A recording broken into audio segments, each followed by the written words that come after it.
Assalamualaikum warahmatullahi wabarakatuh. Ketemu bersama lagi dengan saya, Heran Parisa, di channel apalagi yang tidak bukan channel Transferware Indonesia, channel yang membahas seputar transferware yang ada di seluruh dunia dan khususnya di Indonesia, dan pastinya akan ada cerita-cerita terupdate tentang transferware dan pastinya menarik. Jangan panjang bicara pada saat ini karena tapi untuk kalian pasti saya akan selalu memberikan informasi terupdate. Ya, kali ini saya ingin menunjukkan sebuah transferware yang mungkin pernah saya bahas sedikit ya di video-video sebelumnya, yaitu sebuah transferware yang berwarna biru. Yang ini dia jadinya ya.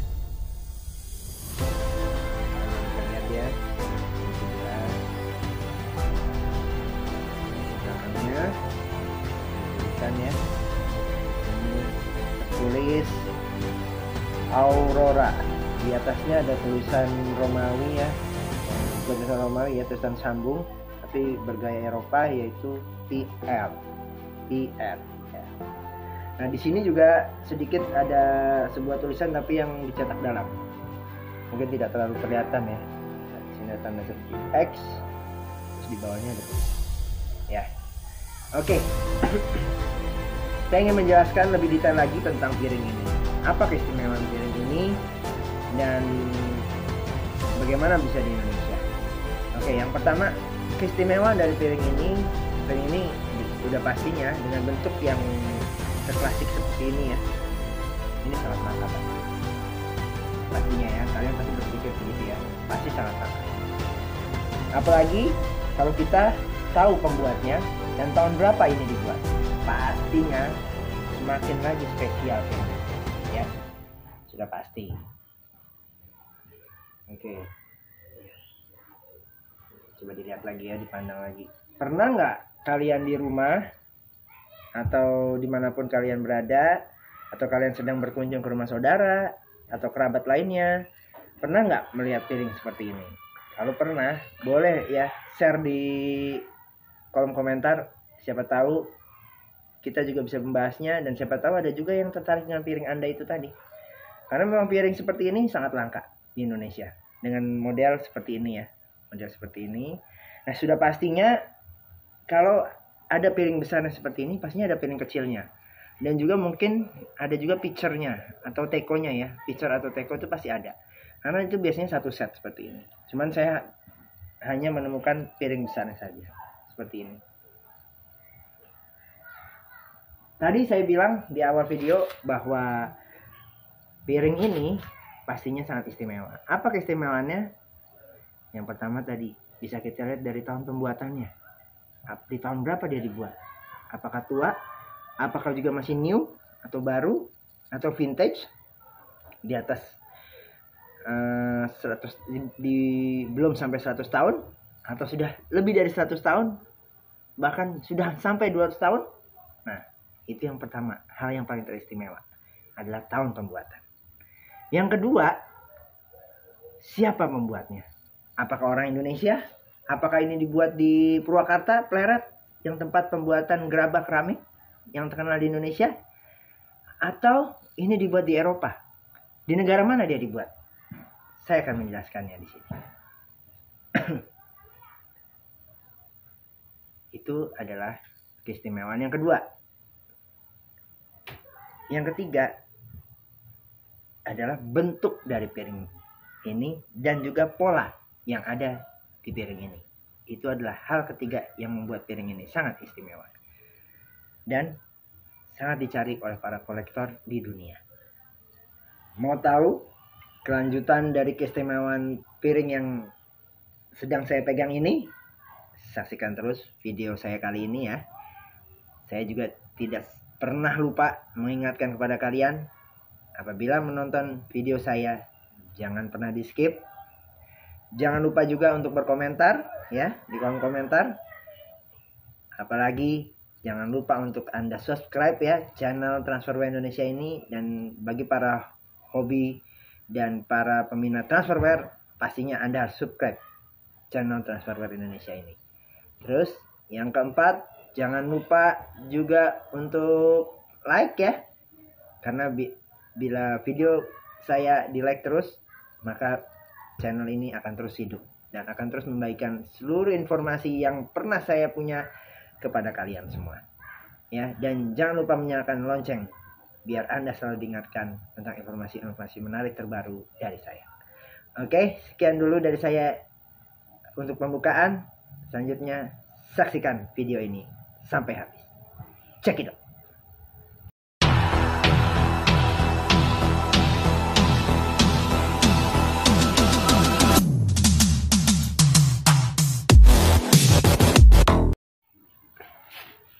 Pertama, saya ingin menceritakan dari mana saya mendapat piring yang cantik dan seistimewa ini.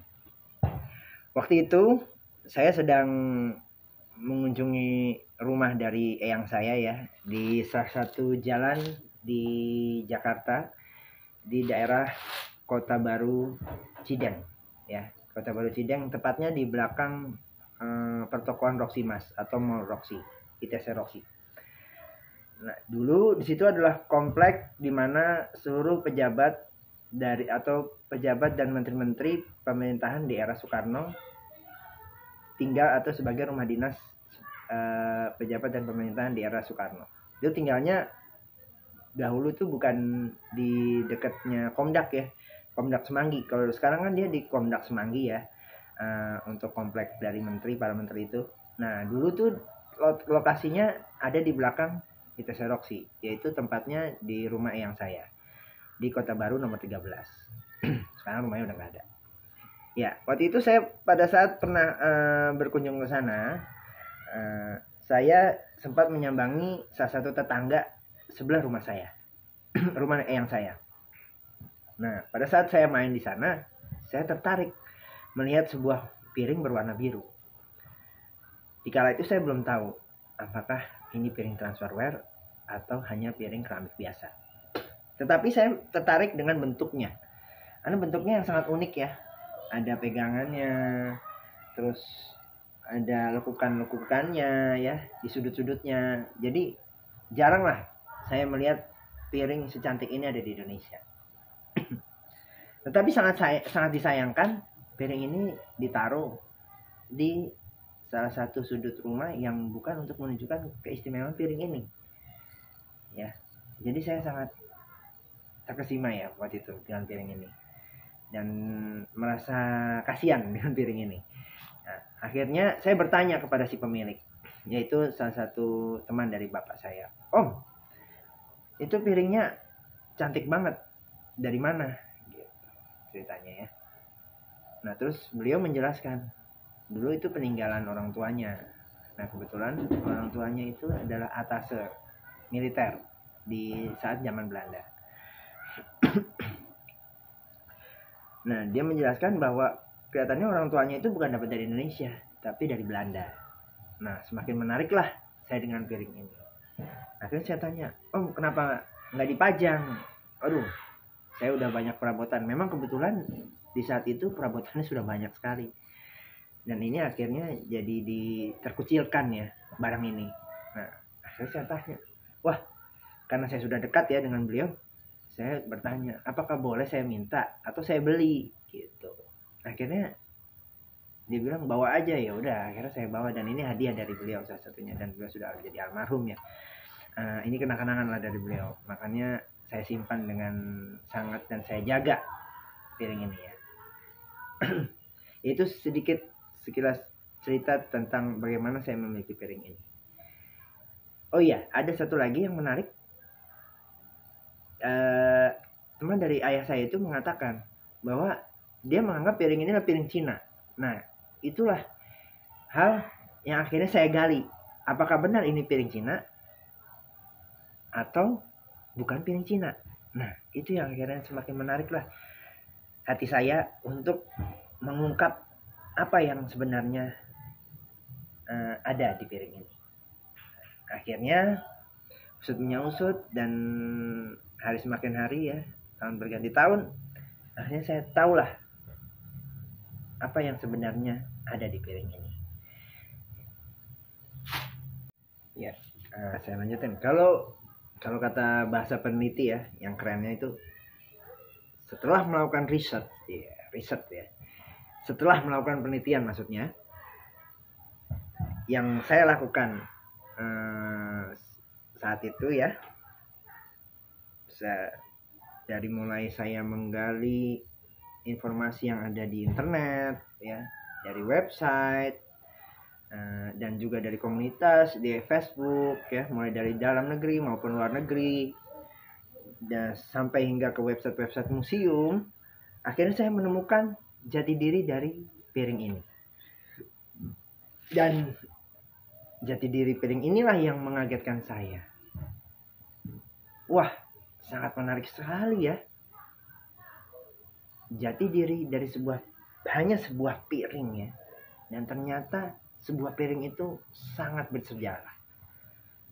Dan juga berperan dalam membangun Jakarta dan juga Indonesia sampai sekarang ini. Ini merupakan sebuah peninggalan bangsa yang memang mesti kita jaga seharusnya. Bukan hanya sebatas hiasan atau hiasan dinding kita atau juga sudut-sudut rumah kita. Memang kecantikannya luar biasa ya, kecantikannya. Bahkan melebihi kecantikan seorang Putri Keraton ya, mungkin hampir sama kalau sejajarinnya ya. Ya itu hanya intermezzo biasa ya, intermezzo aja. Tapi emang sungguh cantik piring ini ya. Kalau kita lihat, mungkin kita sama berpikirannya, tapi saya juga nggak tahu pendapat kalian bagaimana. Tapi kalau bagi saya ini benar-benar cantik, piring yang sangat cantik dengan warnanya, dengan polanya, dengan bentuknya itu benar-benar kalau saya melihat seorang perempuan itu langsung saya tembak. Gitulah ya intinya. Nah setelah saya tahu dan saya gali informasi tentang piring ini, saya semakin jatuh hati ke piring ini. Di saat itu ada seorang kurator di Eropa ya, di Inggris. Dia adalah sahabat saya juga sekarang, menjadi sahabat saya. Dia memberitahu saya bahwa piring ini pastinya adalah buatan Eropa, bukan Cina. Tetapi saat itu dia belum tahu piring ini dibuat oleh siapa dan di tahun berapa. Tapi pastinya dia bilang ini sekitar abad 18 atau 19 waktu itu. Dia mengira-ngirakan tentang sejarah piring ini. Setelah itu dia menunjukkan kepada saya untuk masuk ke dalam salah satu komunitas lagi yang memang benar-benar komunitas untuk kolektor pengumpulan keramik-keramik Eropa ya, dan juga keramik-keramik khusus Eropa di bagian Belanda, di kota Belanda. Jadi memang khusus tentang Belanda. Nah saat itu saya juga berpikiran bahwa wah jangan-jangan memang ini dibuat oleh Belanda ya, bukan dibuat oleh Cina, bukan dibuat oleh Inggris, bukan dibuat oleh negara mana, negara lainnya, tetapi memang dibuat oleh Belanda. Karena memang saya ingat dengan cerita dari om saya waktu itu, om sahabat teman dari ayah saya itu, dia bercerita bahwa dulu orang tuanya dapat dari negeri Belanda. Nah, saya teringat dengan itu. Oleh karena itu saya langsung masuk ke dalam komunitas tersebut, dan ada salah satu kolektor di komunitas tersebut yang menjelaskan, wah ini piringnya bagus banget, dia bilang gitu. Wah kolektor dari Belanda aja bilang piring ini bagus banget, dan di sana juga sangat langka ternyata. Memang banyak motif bunga ini, motif bunga seperti ini ya di Belanda, tetapi yang bentuknya seperti ini, sebesar ini, itu sangat langka. Jadi dia kalau di Belanda bentuknya ya yang sangat langka. Dari bentuknya itu ukuran besar seperti ini, dan bentuknya itu sangat langka di sana. Banyak sih yang bentuk seperti ini, tapi yang dengan motif seperti ini itu sangat langka. Nah setelah itu mulai dari bentuknya, polanya dia bilang langka. Akhirnya dia menceritakan ke saya, sebentar dia bilang, saya akan membuka sebuah literatur yang dia punya. Akhirnya 1 sampai 2 hari saya menunggu. Akhirnya dia berkabar dan menunjukkan kepada saya bahwa piring ini dibuat tahun 1850. Itu yang benar-benar membuat saya kaget. Ternyata piring ini sudah berusia sangat tua. yaitu sudah melebihi dari abad kita, yaitu abad 21 dan abad ke-20. Sudah 2 abad dia lampau. Dan dia jatuh di abad ke-19. Ya. Tepatnya di tahun 1850. Piring ini dibuat. Nah, sekarang sudah berapa tuh? Saya tidak jago matematika ya. Tapi mungkin sekitar hampir sudah 200 tahun ya mungkin ya. Piring ini sekarang usianya ya. Wow. Ya, luar biasa ya. Kita aja belum tentu bisa sampai 100 tahun ya usianya. Tapi piring ini sudah melebihi usia manusia di bumi tercinta ini. Nah, setelah dia menjelaskan tentang tahun pembuatan, ada hal menarik lagi yang semakin saya tercengang. Dia dibuat oleh seorang pengusaha ternama dari keramik Belanda, dan yang pertama mencetuskan tentang produksi Tupperware di Belanda yaitu Petrus Regout. Piring ini dibuat oleh Petrus Regout. Nah, Petrus Regout adalah seorang pengusaha keramik Belanda yang pertama kali mencetuskan produksinya ke dalam sebuah transferware. Jadi yang pertama kali mencetuskan. Setelah itu muncullah The Sphinx ya, yang mungkin Anda kenal. Ada juga Royal Society Maastricht. Itu adalah penerus-penerusnya setelah dari Petrus Regout di Belanda. Nah, Petrus Regout itu membuka usahanya. Kalau Anda buka literatur atau sebuah website museum di dunia, itu akan keluar ya profilnya tentang dirinya. Atau juga di Google itu juga Anda bisa buka Petrus Regout ya. Itu ada ketahuan sejarahnya. Dia buka pabriknya di tahun berapa? Dia buka di sekitar tahun 1846 ya. 1846 dia membuka pabriknya. Nah, piring ini keluar di tahun 1850. Berarti 5 tahun, sekitar 4 tahun setelah dia membuka pabrik tersebut. Dan berarti ini merupakan termasuk produksi pertama yang dia keluarkan. Ya, ini adalah salah satu produksi pertama yang dia keluarkan di pabrik tersebut. Nah, yang menarik lagi, kawan saya itu juga tahu tentang pola dari bunga yang ada di piring ini. Bunga ini disebut dengan aurora. Nah, mengapa ada nama aurora di balik piring ini? Ya, yang tadi saya tunjukkan ya di sini. Ya, ini Anda bisa lihat ya. Nah, ini yang saya dekatin ya, mungkin biar kelihatan ya. Aurora ya. Nah, inilah hal yang menunjukkan bahwa dia bernama motif aurora atau bunga aurora. Cantik sekali bunganya ya. Mungkin kalau di sini nggak ada kayaknya bunga aurora. Nah, bunga itu kayaknya mungkin, saya juga belum pernah ke Belanda, tapi mungkin aurora itu bunganya ada di Belanda.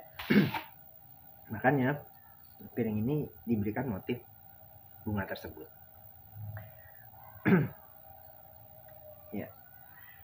Nah, hal itulah yang membuat sampai sekarang piring ini saya rawat dan saya jaga, karena memang sangat bersejarah sekali dan sangat memiliki nilai-nilai sejarah yang tinggi. Jadi memang sangat cocok untuk dirawat dan sangat cocok untuk dikoleksi ya, piring seperti ini ya. Terlepas dari dia dibuat dengan cara transferware, atau kalau istilah orang sekarang disebutnya sablon ya. Padahal sebetulnya saya jelasin lagi ya, transferware itu bukan seperti sablon ya yang Anda tahu. Tidak segampang membuat sablon, karena sablon itu kan lebih teknisnya kan lebih kepada teknologi ya, kemajuan teknologi, karena dia juga memakai komputer, memakai alat ya dan sebagainya yang lebih otomatik ya. Kalau transferware itu benar-benar secara manual, sablonnya itu benar secara manual. Bahkan sebelum diaplikasikan ke piring gambar tersebut, itu sebenarnya dilukis dulu oleh seorang pelukis. Nah, lukisan-lukisan zaman dulu itu benar-benar unlimited dan tidak sembarang orang boleh memiliki lukisan-lukisan tersebut. Nah, sekarang lukisan tersebut ada di sebuah benda yang bernama piring atau juga bisa juga di teko dan lain-lain ya, atau perlengkapan makan yang lain.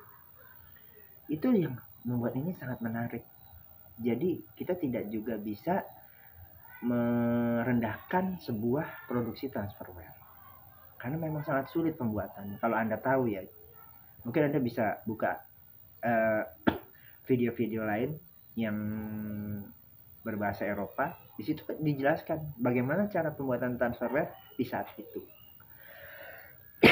Saya pernah menonton sebuah video yang menjelaskan tentang pembuatan transferware dan memang saya sangat takjub dengan cara pembuatan transfer yang diperlihatkan oleh video tersebut. Memang sangat sulit sekali. Mulai dari dilukis oleh seorang pelukis ternama, setelah itu lukisan tersebut dilukiskan di sebuah kertas khusus ya. Mungkin kalau sekarang disebutnya HPS, tapi mungkin lebih tipis dari HPS ya, kayak kain gitu ya. Nah setelah itu dicelupkan ke dalam air yang terkandung zat-zat besi. Ya, ada zat tembaga juga di situ. Nah, barulah dari situ setelah direndam sekian hari, 1-2 hari, barulah diaplikasikan ke sebuah tembikar ya. Atau disebutnya tapal kuda. Orang luar tuh menyebutnya keramik itu disebut tapal kuda. Ada tembikar dan juga porselen. Nah, ini nanti sebenarnya transferware itu ada dua jenis juga. Yang satu dibuat di tembikar ya, atau disebutnya dengan nama stoneware, atau juga di sebuah porselen. ada perbedaan tuh antara stoneware dan juga porselen. Itu harus Anda ketahui juga tuh. Tapi nanti mungkin ya selanjutnya di video selanjutnya akan saya jelaskan apa perbedaan stoneware dan juga porselen. Saya kembali ke piring ini ya. Tadi tahun pembuatannya sudah saya jelaskan ya, di tahun 1850. Yang kedua adalah siapa pembuatnya, yaitu seorang pengusaha ternama Belanda yang bernama Petrus Regut. Ya. Yang ketiga, saya juga sudah menjelaskan motif dan pola dari piring ini. Nah, yang keempat adalah bentuknya. Bentuknya ini adalah gaya Victorian. Memang gaya yang kental di abad 19, yaitu gaya Victorian. Nah, itu adalah gaya Victorian itu sangat terkenal di eranya ya, di era tahun abad 19 itu dikenal seantero Eropa saat itu. Memang sangat unik bentuknya. Nah, ada yang terlewat yang sebelum saya tutup video saya kali ini adalah pola dari warna yang dimiliki oleh piring ini. Piring ini berwarna flow blue atau biru mendalam. Ya, bisa Anda lihat ya, birunya benar-benar bukan biru biasa ya. Mungkin yang Anda pernah lihat di transfer biasa tuh birunya cuma sedikit mencolok aja ya. Tetapi birunya ini benar-benar biru yang sangat terkesan elegan. Ya, sangat terkesan seolah-olah timbul ya, padahal dia tidak timbul. Kalau kita pegang itu motifnya nggak timbul, tapi karena warnanya yang membawa kita melihat seakan-akan itu berada di depan kita bunganya, itulah yang disebut motif warna flow blue ya. Nah, motif-motif warna flow blue ini sangat langka dan di kalangan kolektor transferware itu ada hal yang sangat istimewa dan harganya pernah saya menonton sebuah video juga tentang satu buah cangkir yang berwarna flow blue.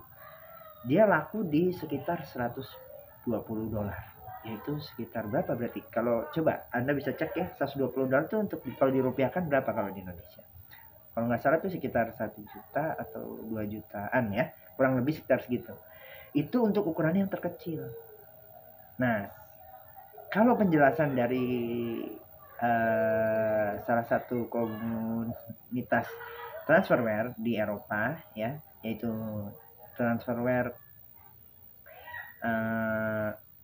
collector club ya, di collector club internasional, mereka menjelaskan bahwa semakin besar ukurannya dan semakin unik bentuknya, maka harganya semakin mahal. Nah, saya juga belum bisa memastikan harga dari piring ini berapa. Yang pastinya karena kalau kita mengikuti prosedur yang telah diberikan salah satu komunitas tadi, berarti piring ini pastinya bernilai sangat tinggi ya. Pastinya karena kalian sudah melihat dan menyaksikan dan sudah mendengar dari saya bahwa piring ini sangat bersejarah. Pastinya mempunyai nilai yang bisa kita perhatikan ya. Ya, oke, mungkin setelah saya berpanjang kata dan lama memberikan informasi, mungkin ada saat tadi saya mengucapkan dan saya memberikan informasi ada kesalahan atau kekurangan yang saya sampaikan, saya mohon maaf karena saya juga manusia biasa yang sedang belajar ya, saling berbagi juga kepada kalian, saling memberikan info dan juga saling tukar pikiran barangkali ya, dan saya sangat berharap bahwa informasi yang diberikan ini dapat bermanfaat bagi orang banyak. Dan hanya itu sebetulnya tujuan saya membuat video dari Transferware. Semoga bermanfaat bagi kalian dan semoga Anda juga semakin bisa mendalami sebuah produk-produk transferware yang ada di Indonesia ini dan juga di dunia. Terima kasih, sampai jumpa di video yang akan datang. Adios.